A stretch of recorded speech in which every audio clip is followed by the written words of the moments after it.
Several of you have asked if I would uh, do a video sharing the way I progress in a painting from that first initial lay-in where you see me working from the major players in the visual order, and then getting to the points of refinement or making the finer execution, bringing the level of detail to any level you want. It would have been fun. I mean, in the good old days, having a painting uh, like the copy of the Paxton, the new necklace that I did, because I purposely laid it in the way a Boston School painter would lay it in, which frankly I don't think precisely Paxton would have done. And but I did that because it's quite a complex picture. And I said, if this works, again, as I frequently say, in this whole search for best practices, um, if this works here in this complex picture, it'll work anywhere. Now, of course, I've long since realized that what's so brilliant about impressionist type approaches to things is that they work rather miraculously well the more complex the picture is. But for one little old issue, and that is the ideas that you must maintain the unity from the beginning. So this idea of all over the place at once in the start is the content of the extension of that idea of all over the place at once is the start is where Dan's question comes from. Paul, can you speak to the concept of working all over the place at once versus working section by section, area by area for some, object by object? And so that's a point. Now, I took it to mean, well, so he does then say, so you could say, so there are paintings where you paint a figure and then you put background in, right? That's what he means. That's object by object. Uh, that's not Impressionism. So just understand that's not Impressionism. And it's very curious. I say that meaning it's not meaning it's not an Impressionism by approach. It might be that your picture is one of a subject sitting in front of you, but the Impressionist integrity requires that approach of being all over the place at once in the start.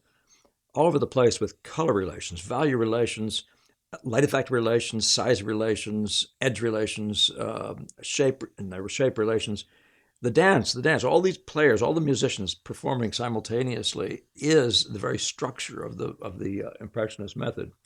Now, I would say that once you get to the Boston School, so I really should say rather Boston School method, because and it actually applies to others as well, like Sargent.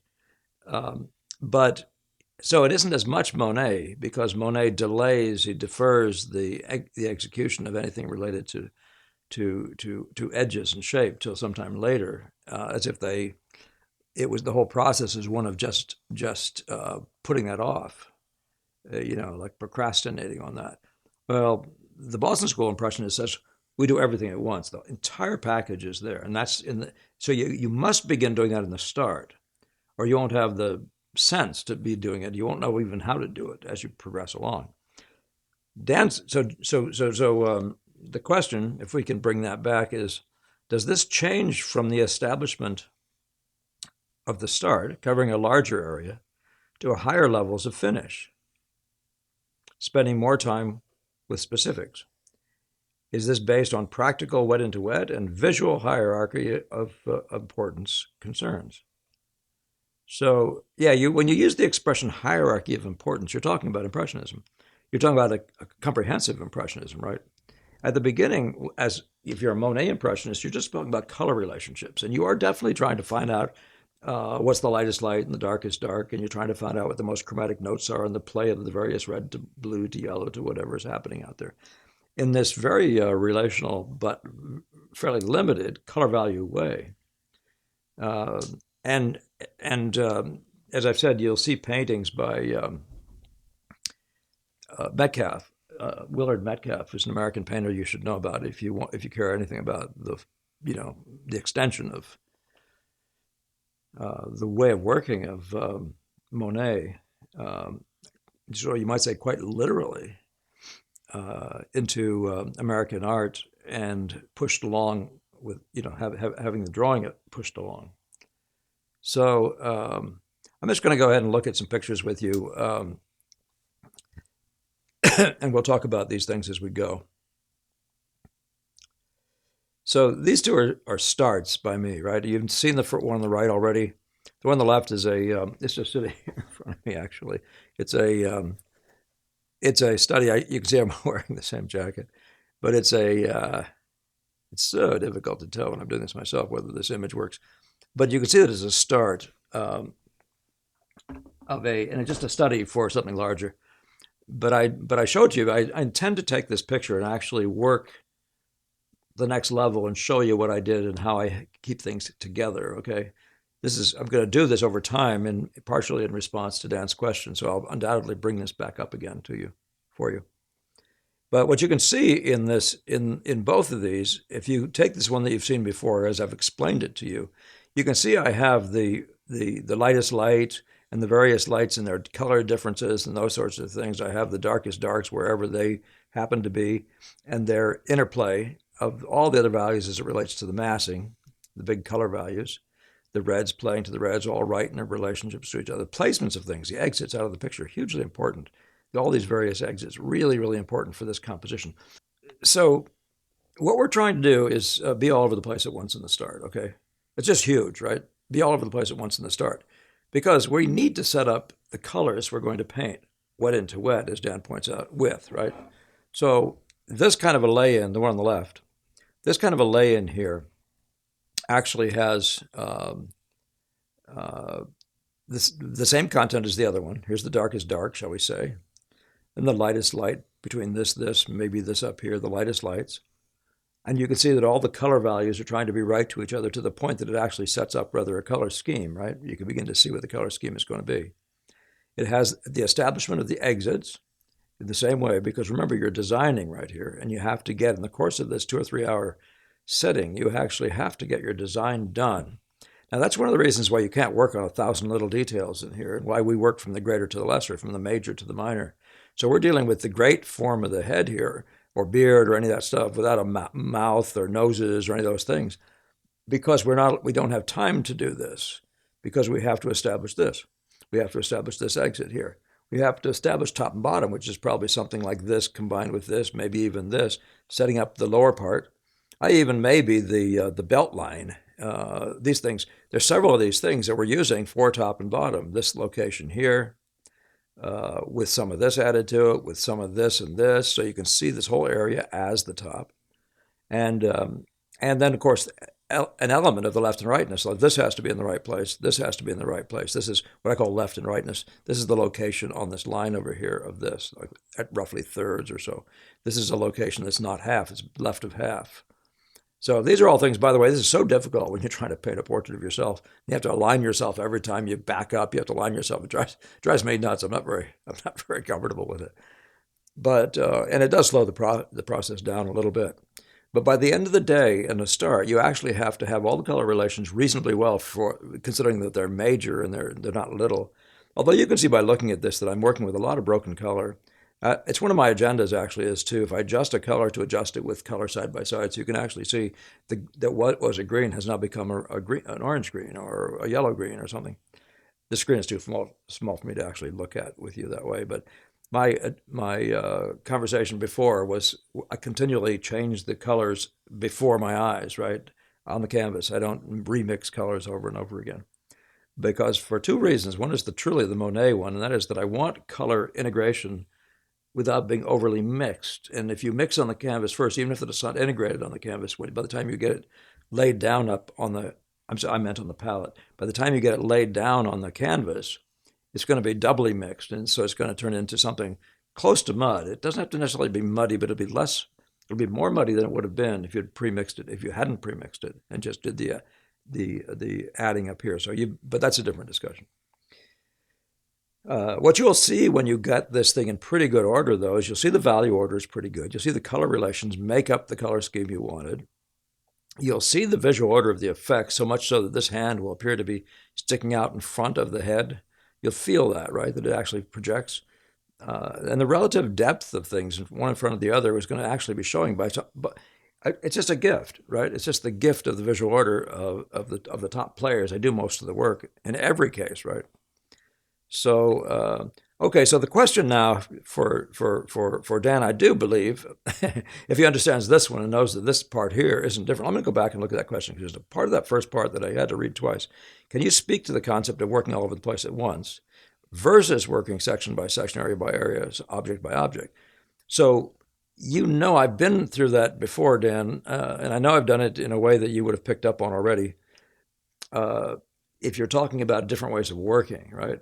So I talk about the academic and show you how he does a whole drawing, and then he might paint the first figure, and then he might paint the background, then he might paint, and he'll be working all in different areas more completely.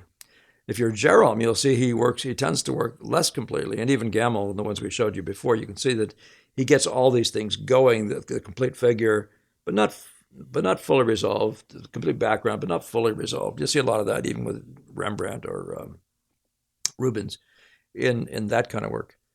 But so, but in the impressionist mindset, we're actually designing the picture from scratch. Those guys would have already figured out their composition before they started even gluing the figures in and painting them.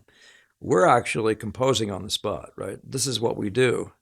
This is part of what makes impressionism what it is. You see something in nature, you get it into a frame where you see that it actually becomes pictorial. It actually achieves the necessities for a pictorial unity, and then you learn to execute. And this is the order in which we execute. If you're actually preconceiving shape as part of the whole, right? If you don't just see the whole as just color relations and hope that the drawing eventually will show up, which is I've done that. It's Monet. It actually works, but this works more comprehensively, and I prefer it partly because this one gives me the edge. See, you run out of energy. Think about neural energy. Remember, you run out of energy. Um, and if you are trying to execute a picture that has really good drawing of the silhouettes and that sort of thing, you want to have them involved early too. Just like you want the color involved early, and you set all these things up at as high a level as you can, as much of a likeness as you can, without getting into the littlenesses of things, right? So the placement is hugely important. Again, I'm going back to things like this. That placement is hugely important, but the color is really important, and the color scheme is really important. But the color scheme is more important than the little colors. Okay, so if you follow what I'm saying, so there's lots to this hand by color. There's lots more to this by color, or the jacket, or whatever else. And but we don't have time. And so that you have to get the drawing going and the color going if you're going to execute a picture that has drawing and color at the end with our way of working, okay? My job here isn't to tell you, I do believe this is the best way of working for painting from life, period, because it's so comprehensive. It involves composition right from the start. It involves the color scheme right from the start. It involves drawing right from the start, and light right from the start. And it's manageable if you buy into it, okay? So, so I'm backing you up to the drawing that I showed you before. This is the flayed figure that I was sorting this problem out on, trying to figure out how to avoid 1,000 mistakes. And I found myself, as I said to you before, silhouetting this up here to get a good top. And I found that I had to get the contrast right compared to the contrast here right from the start, right? Or the contrast, whatever I was using for the base, I had to get the contrast and the light effects. I had to get these light effects to begin to operate. So, and by the way, one of the things you realize in painting is you have to go back through. You do all these things and then you do them again and you do them again. Some people would argue it's 3 steps forward and 2 steps back, and it rather is. There's a process and there's a review. There's a process and a review. So there's an extension forward or reaching for the next thing, and then there's great tying on and if the re-envisioning all the unities given the new data. The more precise data, the more levels of kinds of data, etc. So, but by the time you get in, by the time you put the top and bottom in there, by the time you put a side piece over here and you get its effect right, you very strongly have suggested the entire value composition, the entire value scheme for this picture. Now you can see these guys again. You won't find anything in here being hyper-developed in one spot. They didn't settle in on the face and leave all these things smudging away. The way you'll frequently see certain other kinds of painters do, the more realistic ones, I'd say the salon-type painters frequently in Paris. So here's this is a tarbell which I've showed you before, but you'll see that he's executing up here as much here and as much and as much and as much as he is anywhere down here. So there's a simultaneity of execution. There's a totality of the visual impression that always matters more than anything else, even as you make the likeness more and more like. So once you bring an area to greater likeness, say something like this cheek to greater likeness, you immediately have to look around and see what else you then have to bring up so that the continuity of the unity of the whole, if I'm not being redundant there, maintains. So here it is again. You'll see there's no part of this that's more developed than another part. There's no suddenly a face with sort of roughly expressed hair. It's all considered as a grand unity. It's fundamental to this way of thinking. All right, so now that you know that, the question is, finally, Dan, the question is, how do you go to the next level and the next level? And so what you'll see is this one is like a middle kind of a treatment. This is a moment here. I wonder if I can blow that up. I guess I can't. Where you'll see that this is not as fully executed as this one. And by the way, none of them are as sort of literally fully executed ever. It's not the way these guys work. They're much more interested in the unity of the impression than they are in the littleness of details. Okay, and it'll forever be the case. But the littleness of details, in other words, the littleness of details, and I'm saying something in here, will always be right in relation to the whole. All right, it'll always there'll always be the right amount of detail in here for the amount somewhere else that's similar in its evolution. So that if it's low contrast, it's relatively unimportant. So the high contrast guys, this thing right here, talking to something strong out here, say, or here into various areas of this and here, those are all major actions. They're all into it together, including this softer edge here. They're all into it together early and often. And the other guys come along and they find their way, they find their place in relation to those great strong ones. So the finish, though, just simply becomes, and this is a really kind of an important question. If you're working that way, then when do you bring all this busyness? Well, the answer is you bring it as it comes, you know. So when it's finally, when everything else, all these major players are there, all the ones that are supposed to be doing that lead the way and have all their stuff well in hand, because it's all before these other areas, then those areas will come. And there's nothing to stop you from working an area at a time, providing, and this is what I've always found to be the most useful, and this may be what you're looking for, Daniel, Dan, but this area, say, is one of the areas of the greatest interest, right? And I mean the center of interest area, okay? So if you ever want to push a painting forward, the right thing to do is don't push it from behind. Don't evolve some low-level area first. Go up here to the area of the greatest interest, like that. Now, if I move over to here, it would be like somewhere between this and all this. This would be your area of greatest interest. You'll evolve these areas before other areas. This here, this kind of stuff. They'll be coming because they're first. They'll be coming first. So you can evolve areas before other areas without a fret. In other words, evolve them, meaning you want to get to a high level of fineness, then you can. And that's, I'm looking again at and I should have stuck it on here, but I didn't. Look at it, though, the new necklace by Paxton, and you'll see the kind of finish that you can do. And I know from experience, because I've copied that thing to the point of exact the precise fineness that he got.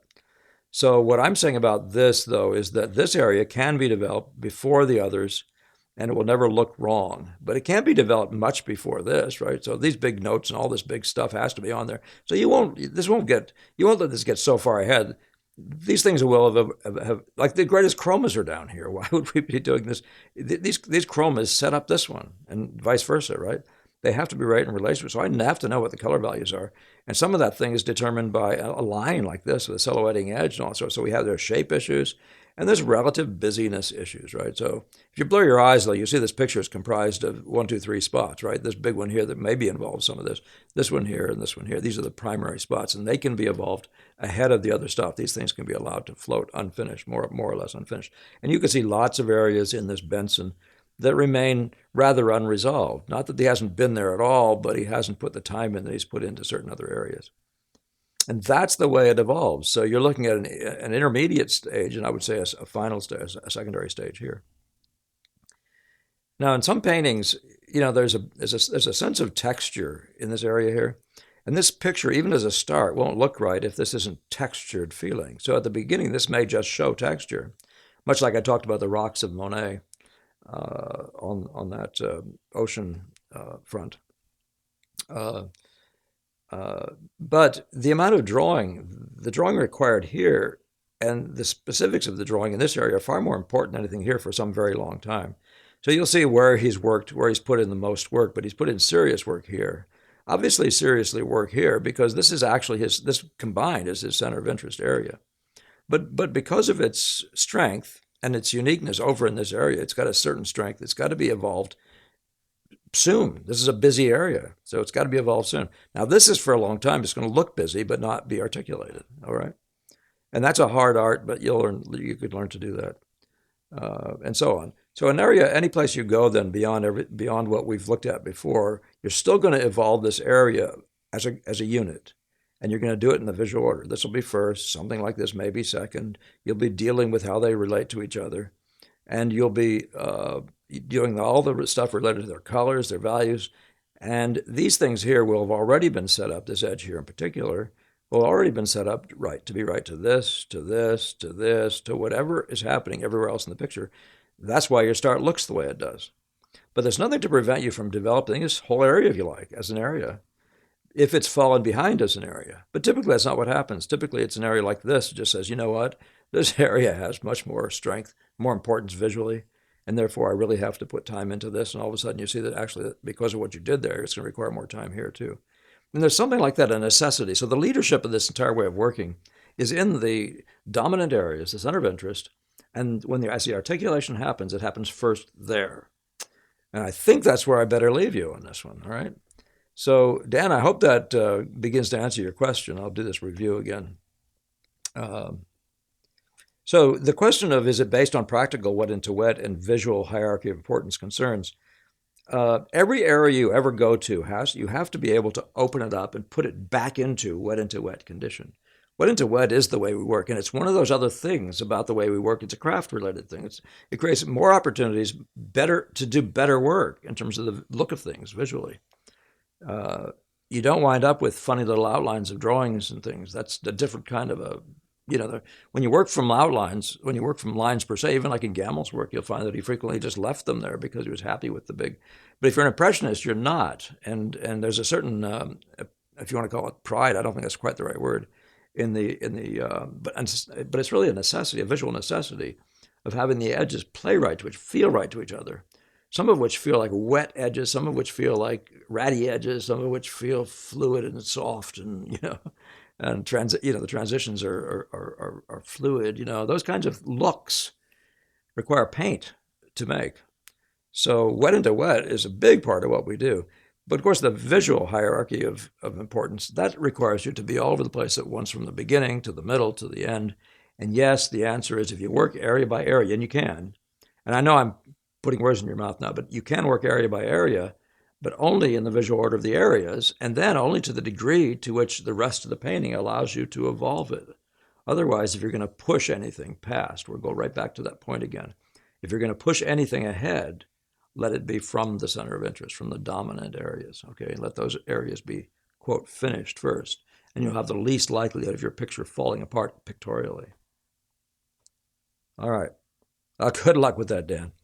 All right, and see you next time. Don't fail to subscribe and all the rest. I really do appreciate the continuing elevation of our subscriptions, and I hope I continue to be helpful. I do mean to do something of a demonstration, but I know that what I'll do is evolve this self-portrait and show it to you from time to time. Okay, so or take shots of it at least, and then show it to you as I go along, so you can see this very idea of the evolution of the finish. I know it's big on a lot of your minds, so we will get to a further development, a further discussion of it.